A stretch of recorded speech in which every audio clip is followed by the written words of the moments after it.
ৰাতিপুৱা 10টামান বজাতে ফোন আহিলে জেঠাই বোলে ওলাই কাম আছে। পিছে কামকেইটা কৰি ল'লোঁ।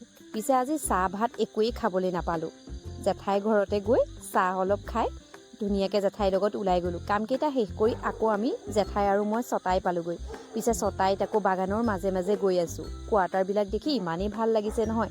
ৰ'ব কৈ আছোঁ, চতাইত আকৌ আছে আমাৰ মাৰ বায়েকে হয় বাৰু, মানে জেঠাই। এয়া জেঠাই ঘৰত মানে কালি তিলনি হৈ গৈছে। জেঠাই জেপ্পাৰ ঢুকালে। জেপ্পাৰ ছোৱালী 3জনী, তিনিওগৰাকীকে বিয়া দিলে বাৰু। ডাঙৰগৰাকীয়ে ক্ৰিয়া ধৰিছে। সেইবাবে আমি মাতষাৰ লগাবলৈ গ'লোঁ, জেঠাই আৰু মই। মাহঁত বাৰু যোৱাই নাইকিয়া। এই কণমানি যে ছোৱালীজনী হৈছে মাজুগৰাকীৰ বাৰ ছোৱালী, গুৱাহাটীৰ পৰা আহিছে। সৰুগৰাকী বাৰু আহিব পৰাই নাইকিয়া, কি হয় নাজানো বাৰু। নামৰ মানুহ যে 11 দিনত সকাম পাতিছে, মঙল আৰু বুধবাৰলৈ সকাম। পিছে মাহঁত সকামতহে যাব।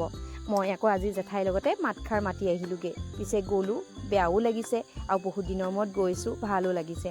এয়া ৰভা দিবৰ বাবে মানুহে কামো কৰি আছে। কি ক'ব, চিপচিপীয়া বৰষুণো দি আছে।